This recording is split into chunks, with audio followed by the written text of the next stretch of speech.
G'day guys, how are ya? This is something that's been on my mind for a while, and it's to do with Batman v Superman. Now, this was pretty hit and miss when it came out, or mostly miss, let's be honest. And one of the big things about it that people thought was really weird was Lex Luthor as a character, or how Jesse Eisenberg portrayed him.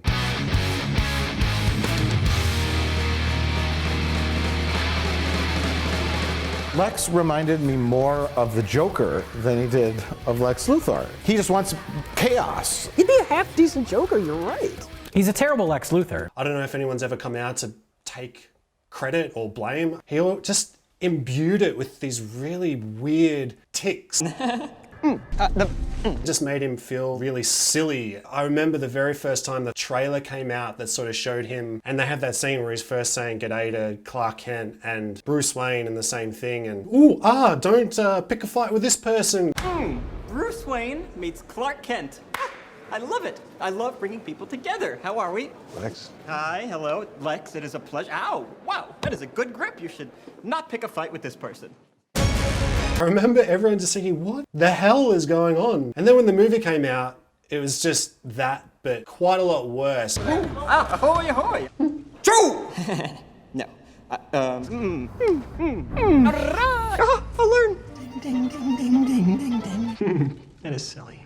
And so I've always thought, is there a way to fix that? Because I think otherwise, Jesse Eisenberg's performance is pretty good for the most part. But if you could just take out those little things that distract you from the rest of his performance and character, could it actually be made better with what's already there? So there are only two main scenes here that I'm really going to try and fix. And that's sort of towards before the battle begins, and Lex Luthor's got Lois Lane on the rooftop, and then Superman comes and saves her, and they have their confrontation. Let's just take a look at the start of this scene to begin with.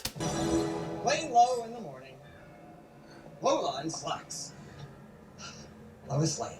So already, I don't know, the whole nicknamey thing that he has doesn't feel menacing to me, just feels weird. Next category, circles.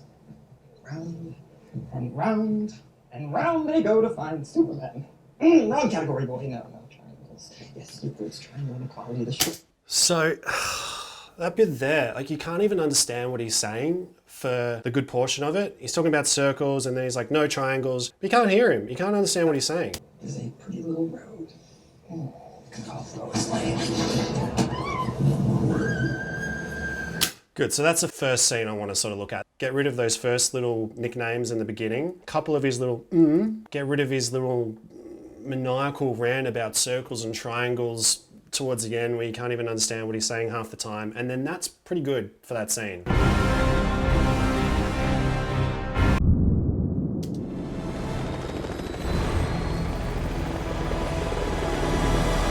Lois Lane. Come see the view.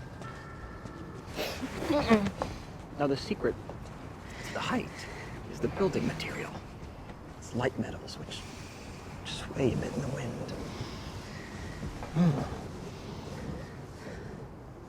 And you know something about LexCorp metals, don't you, Miss Lane?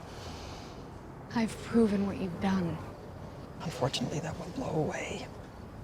Like sand in the desert. You're psychotic. The shortest distance between any 2 points is a straight path. And I believe the straightest path to Superman is a pretty little road. You can call it Lois Lane.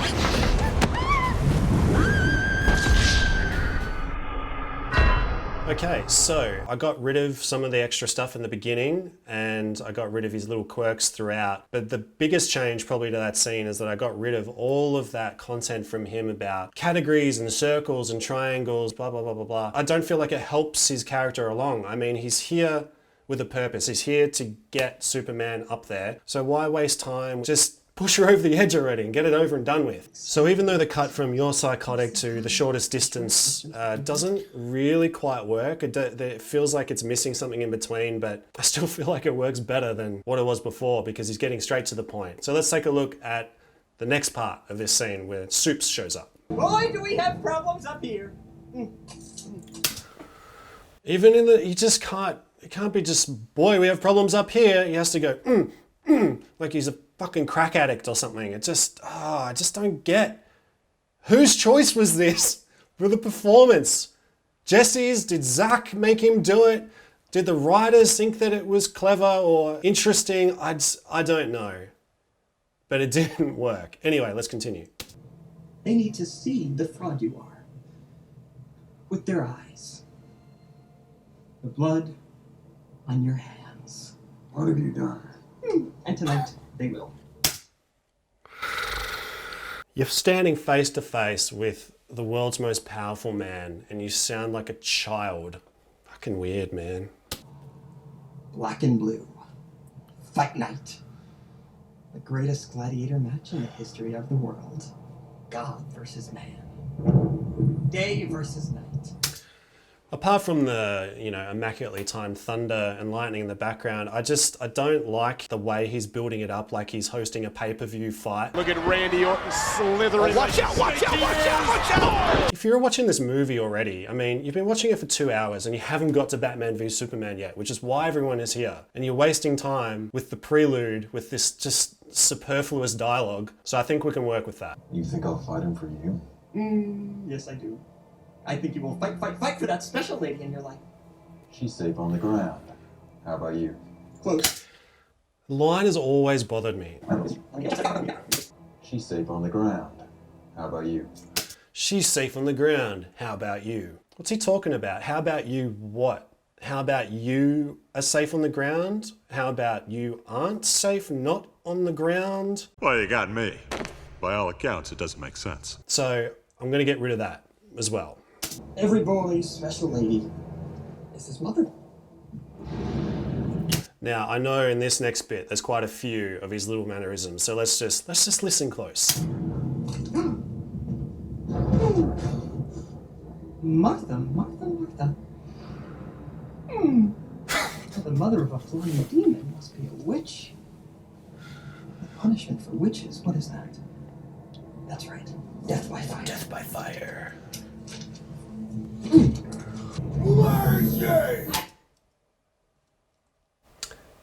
This bit before he says, if you kill me, it's bad. We'll get rid of it. I don't know. I would not let them tell me. Now, if you kill me. Now, no, I'm not even gonna. Let's cut that out. Because I cannot roll my R's. Now, and I can't go that high either. So let's not do that. There's also a bit here. He's finished talking. He's finished his spiel. But they've used a take where you can still see his hand enter frame as if he's still monologuing to him. And so to cover it, they've just added another little ADR quirk sound over it. And it really bothered the shit out of me. So I think we'll figure out a way to get around that too.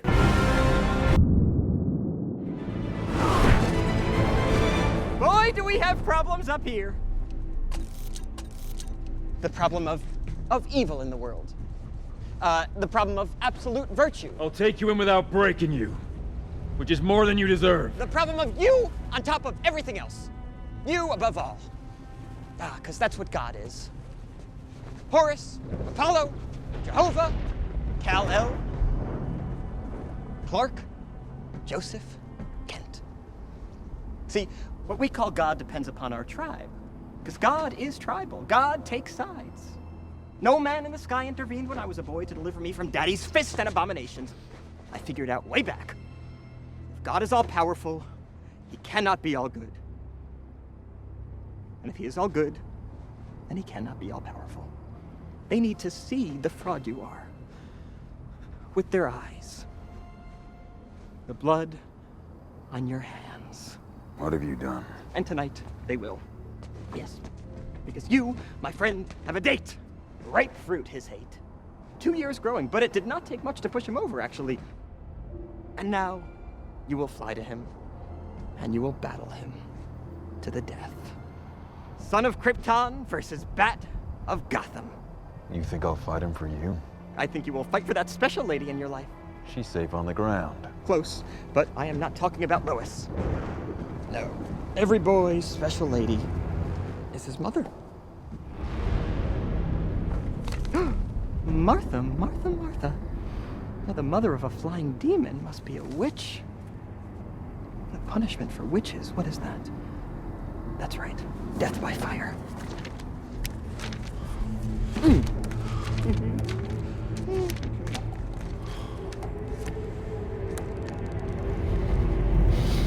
Mercy! I don't know! I would not let them Don't tell me. If you kill me, Martha dies. And if you fly away, Martha also dies. But if you kill the bat, Martha lives.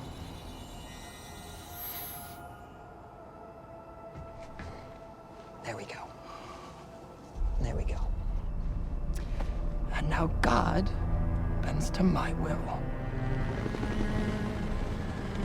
Now the cameras are waiting at your ship for the world to see the holes in the holy. Yes, the Almighty comes clean about how dirty he is when it counts. To save Martha, bring me the head of the bat.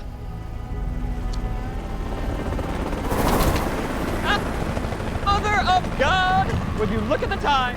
When you came here, you had an hour. Now it's less. So probably the parts with the biggest change here, I've cut out quite a bit of dialogue after he starts talking about the fight. And so I got rid of the dialogue here where he's talking about Batman's motivation or how he got Batman there, and he's talking about the little red notes, you let your family die, blah, blah, blah, blah. Superman doesn't know, he doesn't give a fuck. It doesn't serve a purpose for this particular moment. And it just also gives you an extra second to be a little bit disappointed in the delivery. I cut out a lot of the lead up to the Bat of Gotham's fight night lines. I got rid of his little, I think you will fight, fight, fight for that special lady in your life, and just cut that way down. And I also got rid of that line that really bugs me from Superman. She's on the ground, how about you? You think I'll fight him for you? I think you will fight for that special lady in your life. She's safe on the ground. Close, but I am not. I don't know.